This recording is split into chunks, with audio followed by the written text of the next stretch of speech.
Hey, good morning, Buckhead. How we doing? Great to see you. As Andy said, my name is SAMER, and I am spending church inside the perimeter for the first time in a minute. And so us OTP people, we're not that weird. So it's good to be here with you guys this morning.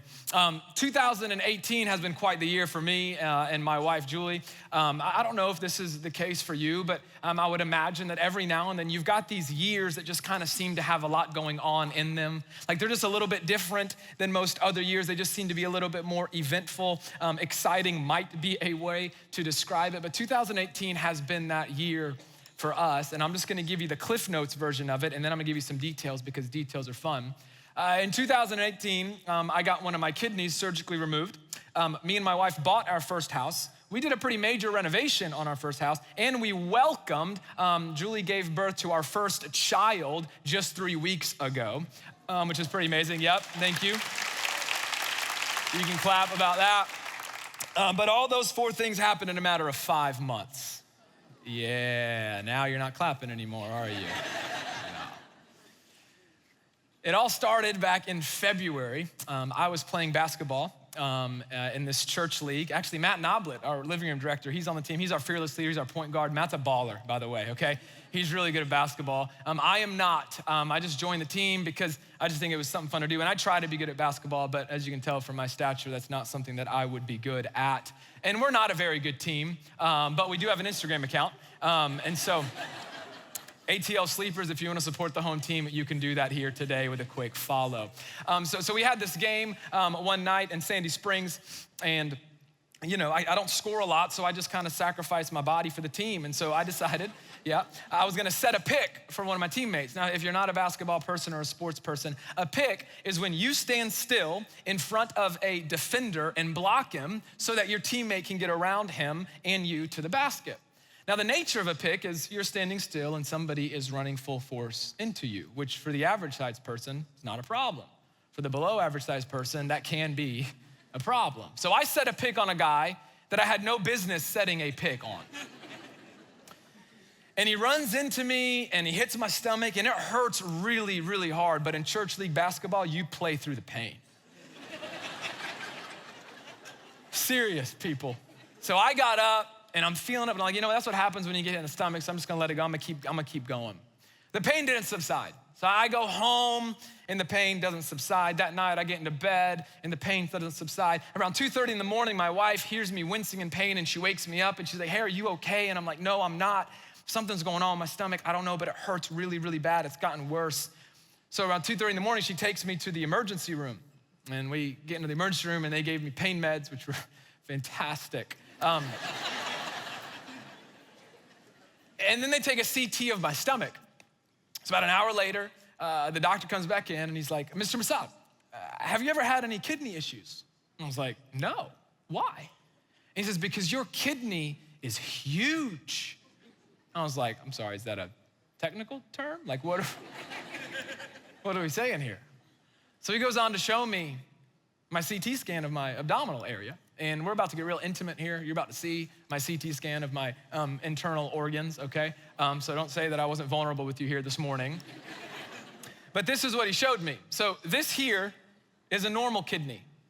This was my other kidney. Yeah, looks like it was fake, but it's not. So what turned out to be the case was that my kidney, you know, it takes fluid in and it processes it and takes the fluid out. Well, what my kidney was never doing my entire life was the fluid was never leaving the kidney. So for my entire life, it was slowly filling up like a water balloon. Yeah, it's the closest I'll ever get to being pregnant, ever.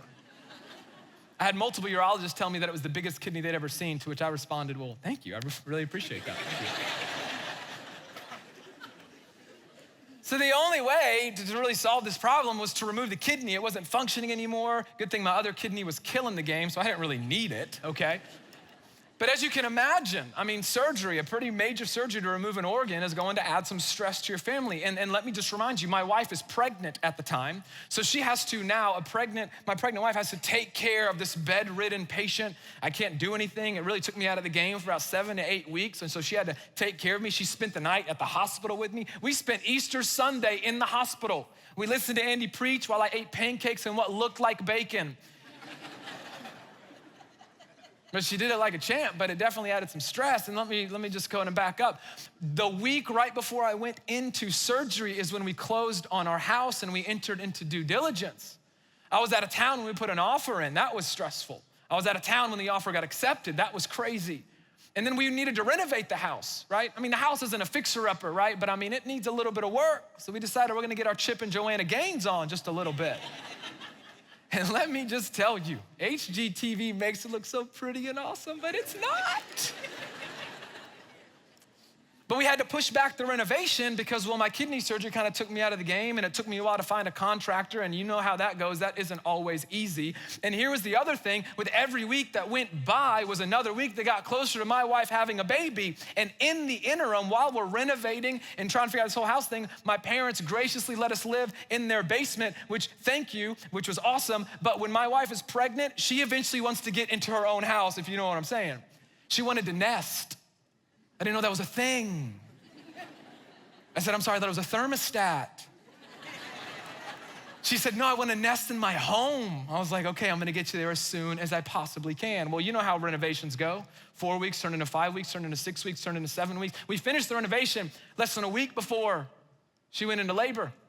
And just to show you how close we cut it, my wife is upstairs on the day that she went into labor. She's upstairs in the beginning of the labor process, and me and my dad are downstairs installing our washer and dryer because I promised her that would happen before the baby came. So to say that we experience a level of stress and anxiety would be an understatement. Now, there was a nice bow at the end because my wife and I said we welcomed our sweet baby girl into the world for the first time. I know, thank you, I appreciate it.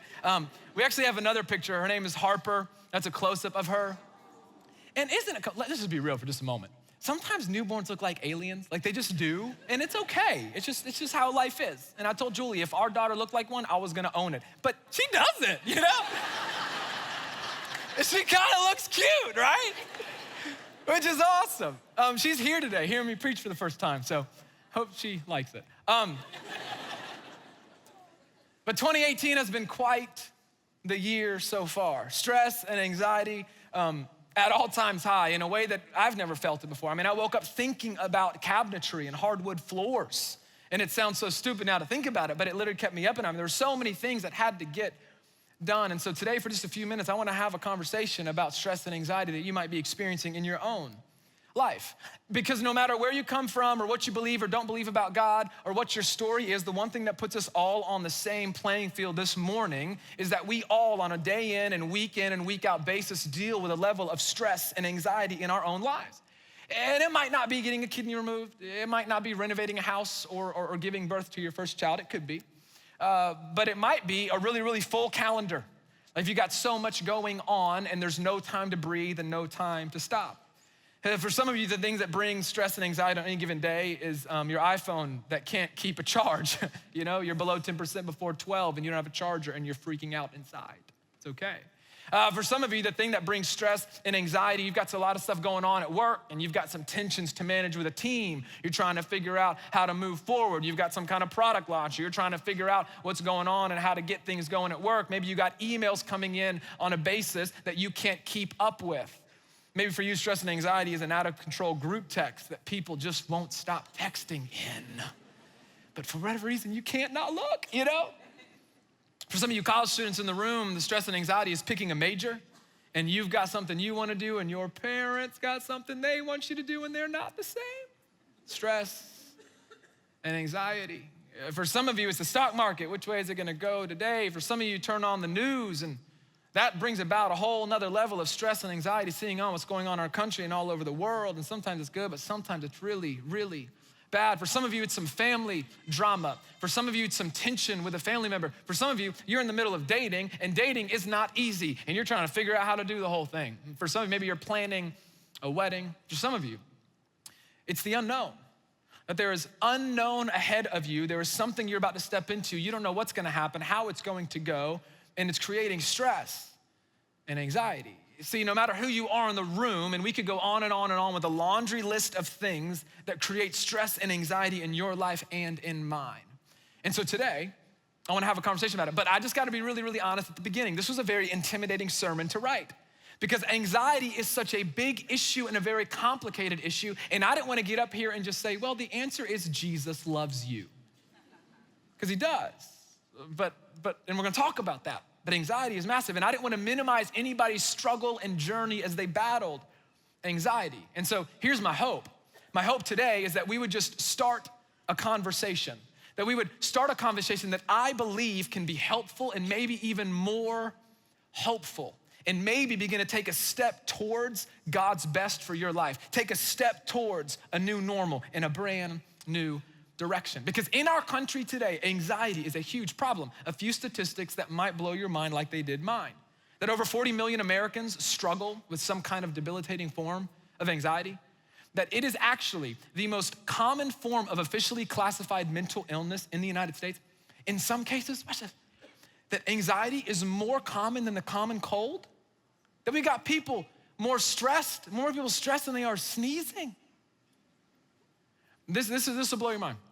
The average child today experience and exhibits the same level of stress and anxiety as psychiatric patients did back in the 1950s. What? In fact, the lifetime incidence rate of anxiety is 25%. That means 1 in every 4 Americans, 1 in every 4 of you, if you're into statistics, will at some time in your life experience the debilitating effects of anxiety. It's a massive issue. And I don't know about you, but when I think about all that I have going on and I look at my life, just me personally, it doesn't totally surprise you. And I imagine it doesn't surprise you either. In fact, I believe it's a symptom of our culture. It's a symptom of the world that we live in. Because there's kind of some things that would describe my life that I would imagine that describe your life that kind of add to this whole mess. And it's this: we're a culture and we're a people that are overwhelmed, overcommitted, and overexposed. We're a people that are overwhelmed, overcommitted, overexposed. We're overwhelmed. We're thinking too much. Like, we've got so many decisions that we have to make, so many things that we're thinking about. Well, what are we gonna do today? What are we gonna do with the kids? Where's the money gonna come in? How's this going to happen? We have so many expectations to live up to, people's expectations to live up to, families' expectations, spouses' expectations to live up to. We're overwhelmed, we're thinking too much. We're overcommitted, we're doing too much. For some of you, no does not exist in your vocabulary. You don't wanna miss out on anything. You wanna be a part of everything. And come on, isn't it so true? Let's just be real, just be honest just with yourself. Busyness has become a status symbol. Yep. The more busy you are, the more important you are. Then the more busy you are, the more revered you are. And it's like we look for an opportunity to be busy and to let everybody know how busy we are, but we're overcommitted. For some of you, your kid's soccer schedule is driving your family crazy. Every weekend is a tournament. Every weekend is a ballet recital or some kind of rehearsal. We're overcommitted, we're doing too much. And then we're overexposed, we're seeing too much. A large part of this is because of what we see on our phones. I mean, come on, all of a sudden, I don't know when this happened, but very, very quickly it became that whenever you get a text message, you have to respond immediately. Doesn't matter what you're doing. You don't even get 24 hours on a text anymore, right? You immediately have to respond. That our phones are constantly giving us notifications. This will be a fun experiment. Today, I want you to count how many times your phone notifies you about something that does not matter. Every app wants to tell you that something is going on. I mean, we're seeing so much. For some of you, social media is driving your anxiety and your stress. Because on social media, guess what happens? You see everybody's highlights, and then what starts to happen, you start wondering why your life doesn't look like their highlight, and it creates stress and anxiety because you're comparing, you're not measuring up, you don't feel like you're enough. The news, I was talking to somebody the other day, and they said, man, it just feels like the world has gotten so bad recently. And I said, I don't know if it's gotten bad or any worse. And again, I might be wrong about this, but I just said, I don't know if it's gotten any worse. I just think we're able to see everything that's going on in the world at a way and in a pace that we've never been able to see it before. Like, you wanna talk about worse? I mean, just the disgusting history of our country with the civil rights movement and the Civil War that we actually had to go through that. That seems pretty bad compared to anything going on today. So I don't know if it's any worse. I just think we're able to see it through every avenue possible. And so it seems like it could never be worse, but we're seeing too much. So come on, when you take a step back and you look at your life through this lens and you look at all these things got going on, man, it's no surprise that anxiety is a big problem. So what do we do? Do we just start doing less? Do we just start thinking less? Do we just start clearing our calendars? Do we start seeing less? Do we delete all the apps on our phone except the one that makes phone calls? Like, what do we do? Well, I don't think it's that simple, because I think anxiety is a much bigger problem than that. See, the kind of anxiety that paralyzes you, the debilitating anxiety that robs you of God's best for you, the kind of debilitating anxiety that robs you of joy, that robs you of relationships, that ruins marriages, that ruins your workplace environment, like the kind of anxiety that keeps you in a place where you can't even get through a day is way bigger than just being overwhelmed, overcommitted, and overexposed. These are symptoms of an even bigger and deeper problem. And so in order to get there, in order to talk about what we can do to solve this problem, we gotta kind of identify it. And so what I wanna do for just a couple of minutes, I wanna give you a little bit of a science lesson about anxiety, how it really works, like what is actually happening physiologically and physically in your body when anxiety strikes. It's a bit of a biology lesson. My brother's a doctor, so I think he's gonna be very proud of what I'm about to say, I hope. We all have what's called the nervous system. You know this, right? The nervous system, I already lost some of you, just stick with me, I'll walk you through it. Kind of a professional, okay? So, nervous system. The nervous system is a system in your body, we all have one, and it is responsible for all of the conscious and unconscious actions that your body does, right? By sending neurons from the brain, it transmits them into your body and back and forth, and it communicates, and it's unbelievable. Side note, if you want your faith to grow, you should study the body, because it'll blow your mind. And maybe you're not sure what you believe about God. Just study how crazy the body is. It'll blow your mind. It might make you believe about God. So we got this nervous system, but then the nervous system, you've got some subsystems within the nervous system, and one of them is the autonomic nervous system. The autonomic nervous system is responsible for all of the automatic responses that your body does without you even having to do anything. It's responsible for all the unconscious actions that your body partakes in. And within that, there are two subsystems, one of which being the parasympathetic nervous system. The parasympathetic nervous system is what happens when your body is at rest, things that you don't even think about, like digestion. You don't eat food and think, digest. It just happens, right? But then you got the sympathetic nervous system. The sympathetic nervous system is responsible for activating your body's fight or flight response. The fight or flight response. The fight or flight response, you've probably heard of this. What it is a survival mechanism that is hardwired into who we are as human beings. That whenever we face a threat, whenever we face some kind of difficult circumstance, whenever we face something dangerous, fight or flight kicks in, and we either fight or run in order to survive. Let me give you an example. Let's say you decide you want to go hike through the woods. Piedmont Park just wasn't cutting it anymore. So you get a little crazy and you go start hiking through the woods and you go on an adventure, and then you run into a bear. Immediately what happens when you run into a bear is that your sympathetic nervous system kicks into overdrive, and this neurochemical reaction starts to happen, and this chemical called cortisol starts to get pumping into your brain, and you kind of hulk out, okay? Minus the green and the muscles, but that you hulk out internally, right? And what starts to happen is your blood starts pumping, your heart starts beating at a much faster rate, and blood starts pumping even more to every part of your body. Your vision gets laser focused, your adrenaline starts to pump, you start to have heavy breathing, and even your bladder starts to relax. You ever heard the phrase, I was so scared I peed my pants? That's not a joke. That's your body doing what it was meant to do, and in that moment, you fight or you run in order to survive. That's the sympathetic nervous system. You don't even have to ask it to do it. It just does it, and we've all experienced it, not just in front of a bear. See, that kind of anxiety is actually good for you. There's a level of anxiety that we need to live and to survive. In fact, there's a level of anxiety that we even need to be productive. There's a guy named David Barlow. He works at Boston University, and he studies anxiety, and this is what he wrote, that without anxiety, little would be accomplished. The performance of athletes, entertainers, executives, artisans, and students would suffer. Creativity would diminish, crops might not be planted. This would be as deadly to the species as nuclear war. Wow. So there's a level of anxiety that's actually good for us. However, anxiety becomes a problem. Watch this. When your fight or flight response gets triggered and there's no immediate threat. Anxiety becomes debilitating, and anxiety begins to rob you of God's best for your life. And anxiety begins to rob you of joy when your flight or fight response is triggered and there's no proverbial bear in front of you. See, when anxiety strikes and there's no immediate threat, here's what's happening. That means that we are becoming anxious over an imagined future that we cannot control.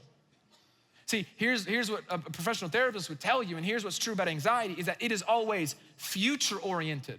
That the debilitating anxiety that robs us of God's best for our lives is always future-oriented and is fueled by this thing called fear.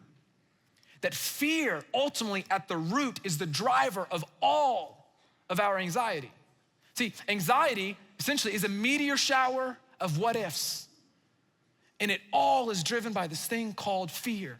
What if I don't make it? What if we don't make enough money? What if that check doesn't come through? What if he doesn't get better? What if she doesn't come back? What if I fail? What if I embarrass myself? What if I'm not good enough? What if she doesn't get better? What if? What if? What ifs? And these what ifs, they snowball and they get worse and worse and they grow worse and worse. And we begin imagining the worst possible scenario, even though there is no threat immediately in front of us.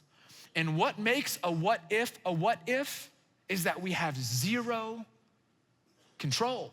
And it is those what ifs that makes us feel like we are carrying and shouldering the weight of the world. See, because here's what's true. When perceived control decreases, debilitating anxiety increases. When perceived control decreases, debilitating anxiety increases. There is nothing more fearful than not being in control. You ever taught a 15-year-old how to drive? Some of y'all didn't. You had someone else do it. And you acted like you didn't have time. You were terrified. Put that on steroids. There's nothing more fearful than not being in control. And the what ifs, and the what ifs, and the what if after what if, here's what starts to happen. It begins to sabotage our minds. All this unhelpful and hurtful thinking begins to literally sabotage our minds that affects every avenue of our lives. People call this the cognitive triangle. You've got your thoughts, which then feed into your feelings, which then affect your behavior. And then it cycles all the way through as your thoughts get worse and worse and worse and worse and worse. Your thoughts, your mind is the control center of everything. And what begins to happen with the what ifs is that we start to imagine the worst possible circumstance.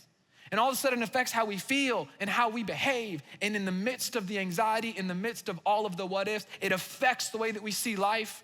It affects our relationships. It affects the way that we work. It affects the way that we handle ourselves during the day. For some of you, it affects the way that you see your faith.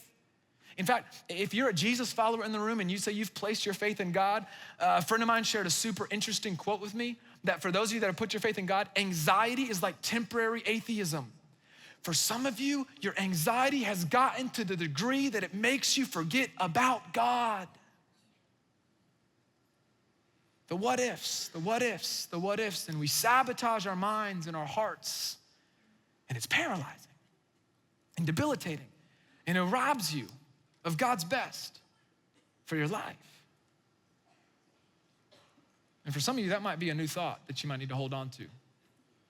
That God actually has the best for your life, that God actually desires best for your life, and that best is not a life ridden by anxiety and stress. And so now with a better understanding of the root of it, of where it comes from and how it rears its ugly head, what do we do about it?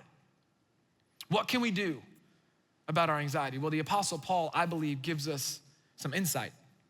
I think the Apostle Paul gives us a step that each and every single one of us can take that would be helpful and practical But I really believe that this one step that the Apostle Paul gives us can actually be life-changing for everybody in the room. And here's why I love that we're gonna be talking about Paul here for just a couple of minutes, what he wrote in the book of Philippians. Because if anybody understood how to handle stress and anxiety, it was the Apostle Paul. If there's anybody that understood what it was like to fear and to have what ifs in front of him and how to handle the unknown and difficult circumstances, it was the Apostle Paul. The Apostle Paul was the greatest missionary that ever lived, and he traveled around the Mediterranean rim planting churches. And the guy, he had a very purposeful and impactful and fulfilling life, but he did not have an easy life. I mean, he was shipwrecked, he was snake bitten, he was beaten within an inch of his life for all that he believed, and he was even imprisoned and eventually killed for his faith. And here's what's so cool about Philippians is it was a letter that he wrote while he was in jail. He's in prison because of his faith. Caesar's trying to figure out what to do with him, and he wrote this letter. That's how we got Philippians. We call it a book, but it's really a letter that he wrote to his friends in Philippi, where he planted a church. And he's writing them to encourage them. And so if anybody understood how to handle anxiety and what to do in the face of it, it was the Apostle Paul. And he writes this in Philippians chapter 4, verse 4. He says, "Rejoice in the Lord always." I will say it again, rejoice. They said, Hanson, always, that no matter what you face, no matter what circumstance you find yourself in, no matter what difficulty you have going on, no matter what stressor is facing you, that you should find joy, that you should have joy, that you should choose joy in the Lord. You gotta remember, he's in prison. And he's writing to his friends in Philippi who were certainly being persecuted because they lived in a time when Rome and the world did not take too kindly to Christians. So the Apostle Paul is saying, in the face of what should bring stress and anxiety, choose joy. See, because here's what's true about anxiety, that anxiety is the thief of joy. Anxiety robs you of joy. It steals your joy. And so here's the question: how in the world did the Apostle Paul not allow what should have been an anxious and stressful time rob him of his joy? And how is it that he could write it with such conviction to his friends who are experiencing difficulty the same? And why is it that you and I should believe it today? Choose joy and not let anxiety be the thief of it. Because here's what the Apostle Paul understood, and this is massive. The Apostle Paul understood that the Christian faith was not defined by temporal circumstances. The Apostle Paul understood that no matter what he faced, there was someone bigger, and his name was Jesus. Because here's what the Apostle Paul knew, and here's what the Apostle Paul experienced on the road to Damascus.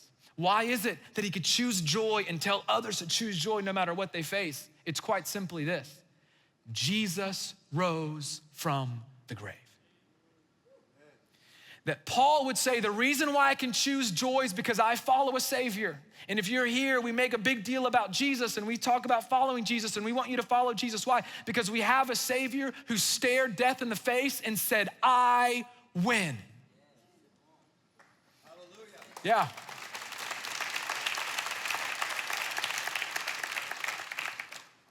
And so the Apostle Paul would say, the reason why I can choose joy, the reason why I can have joy no matter what, isn't because my hope is found in these circumstances, but because my joy is anchored to one that could not even be held down by death. So he tells us, choose joy. And he goes on, he says something interesting, verse 5. He says, let your gentleness be evident to all. The Lord is near. Now, I don't know about you, but gentleness seems to be the outward expression of inner joy. Outward expression of inner joy. I don't know about you, but when I'm stressed out and anxious, I'm everything but gentle. I mean, my wife is like, yup. I'm on edge. I'm sporadic. I'm easily irritated. I get angry really easily. I treat people that I love with a lot of disrespect and act like I don't love them at times, right? But when we choose joy, there's this gentleness that is evident to all. Why? Because the Lord is near, that he is with us, that he is close to whoever calls on him. And then the Apostle Paul gives us this big step, this moment that he's been building to. And it's a verse that you've probably all heard before. Your grandma's got it cross-stitched in a frame that hangs over the toilet in her bathroom. But he writes this in verse 6, and this verse can begin to change the tide of anxiety in your life. He says, do not be anxious about anything, but in every situation, by prayer and petition with thanksgiving, present your requests to God. Do not be anxious about anything, Paul says, but in every situation, in other words, in every circumstance, no matter what you face, no matter what is ahead of you, in every situation, do not be anxious. Rather, by prayer and petition with thanksgiving, present your requests to God. He says, prayer and petition. What does that mean? Whatever it is that you've got, give it to God. Whatever it is that you're carrying, whatever fear is in front of you, whatever what if is paralyzing you, whatever is making you anxious, process through it and give it to God. Give it to the one who is bigger than you. Here's what I love. Paul didn't say, hey, just hold on till it gets better. He didn't say, oh, you'll be fine, just try harder. He didn't say, oh, well, just clear your calendar and go take a cat nap and just try to do some like aromatherapy and just try to do some essential oils and make yourself feel better. Not a shot at essential oils.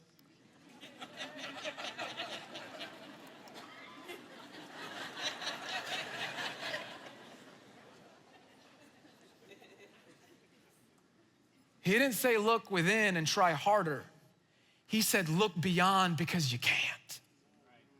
He said look beyond to the one who can. He said look beyond yourself because clearly you can't. Anxiety-ridden, stress-ridden, and fearful, you can't, so give it to the one who can. And he says, do it coupled with thanksgiving, which is a cool thought. Thanksgiving means to show gratitude. He's saying, hey, as you bring this to God, that you would at the same time remember the faithfulness of God in your past. You wanna know a cool recipe for obliterating the what-ifs of your future is remembering the faithfulness of God in your past? Yeah.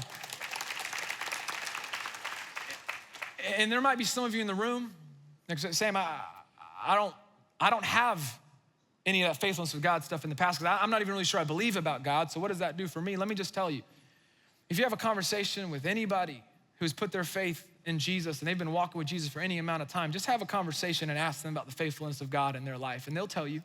And I would even believe that you might be encouraged by what they might tell you.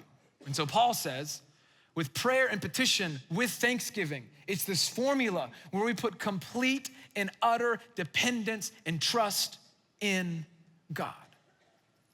Because if anxiety is the thief of joy, watch this, joy is the product of trust. If anxiety is a thief of joy, then joy is the product of trust. Joy is the product of looking beyond ourselves to the only one who can. And then he says, and when you do, and when you trust, he says in verse 7, then the peace of God, the peace from God, which transcends all understanding, I love that, which doesn't even make sense to the onlooker, which doesn't make sense to us, but we know that it's there. The peace of God, which transcends all understanding, will guard your hearts and your minds in Christ Jesus. That word guard, it's a military term. It means to build a garrison around for protection. He's saying that the peace of God, well, Sam, how does it work? I'm not totally sure. I can't really understand it, but here's what I know, that when you present it to God, when you give it to God, something crazy happens, this peace that I can't understand, this peace that might make onlookers think, how are you okay? How are you still going? How are you still living? How are you still walking? How are you still believing? Well, there's this peace that's not just about being happy. It's way more deep-seated than that, this inner tranquility that bypasses emotions. That the peace of God will guard our hearts and our minds. I love that he said minds. It's like Paul knew about this cognitive triangle before he knew anything about the brain. So that peace of God, it will protect your mind and your heart from unhelpful and hurtful ways of thinking. It'll protect your mind when that what if comes in. What if I'm not enough? What if she doesn't come back? What if he doesn't get better? That the what ifs that come piling in that sabotage our hearts and our minds, the peace of God that we can't fully understand will guard, will protect from the what ifs that debilitates us, that paralyzes us, that makes us forget that God is still there. But it's gotta start with you and me being a way to put our pride, put away any embarrassment, and say, okay, God, I'm going to give it to you. Just became a father, like I mentioned, so I'm learning a lot of new things, a lot. And one thing you'll learn very quickly as a parent, and you don't have to be a parent to know this, you get this. My child, she's gonna be 3 weeks old tomorrow. And when she needs something, she can't tell me. And when she needs something, when she's stressed out about something, when she's afraid of something, when something is bothering her, when she needs to be comforted, she doesn't just try to figure out on herself. You know what she does without even thinking? She cries out for help. She cries out. She's not too prideful for it. She's not embarrassed by it. She's not ashamed of it. She cries out loud and proud. Because she knows, before she even knows, she knows that she can't. And eventually she's gonna get a little bit older, and she's gonna grow up way too fast, that everyone keeps telling me.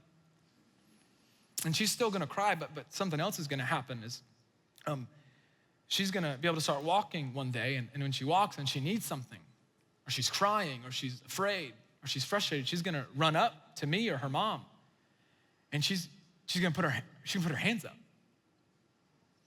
which is a universal sign for, hey, pick me up. I need you to comfort me. You might not be able to fix what just happened, but you can comfort me. It might still be happening, and I might still hurt, and I might still be afraid, but I can be comforted, and I can feel peace with you, Dad, and with you, Mom. For some of you, it's not just about putting aside your pride in presenting your request to God. It's about changing the posture with which you approach God.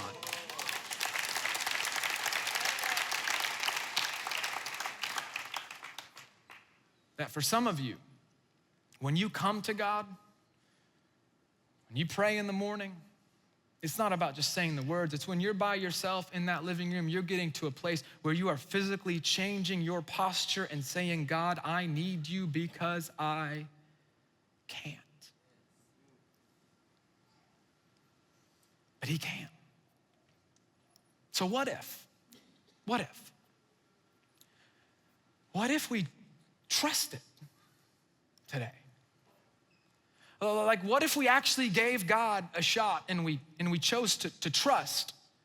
Not to trust that he's gonna fix it all, and not to trust that he's gonna make everything the way that we want it, but trust that somehow that peace will guard and protect our hearts and our minds in Christ Jesus. Like, what if we, for the first time, maybe invited God into the conversation? Maybe that's what it looks like for you to trust. Maybe for some of you, what it looks like to trust is to literally put aside your pride and change the posture with which you approach God. Maybe that's what it looks like for you to trust. For some of you, maybe what it looks like for you to trust is invite people into the conversation that God has brought into your life. Maybe that's what it looks like for you to trust. Maybe what it looks like for some of you to trust is to walk outside and go figure out what Buckhead Care Ministry has for you, because God has clearly put Buckhead in your path, and so maybe that's what it looks like for you to trust. But what if every morning, in fact, what if you tried this every morning this week? What if every morning you just decided, and real quick, even if you don't believe in God, prayer, if I could just be so bold, what if you just gave it a shot? I mean, there might be some of you where it's like, well, I'm not really even sure what else to do. Be curious. Present your request to God. So even if you're in the room and you're not sure you believe about God, what if everybody in the room, every morning this week, we would come to God. We wouldn't be anxious about anything, but we would come to God, that we would present our requests to God through prayer and petition with thanksgiving. And we wouldn't allow our anxiousness to rule. We wouldn't allow our fear to rule. We wouldn't allow the what ifs to rule, But every morning this week, we would ask for the peace of God that transcends all understanding to guard our hearts and our minds in Christ Jesus. And no matter the source of your anxiety, I'm telling you, that's a really, really good first step to take. And for many of you, it might be the only step that you ever have to take.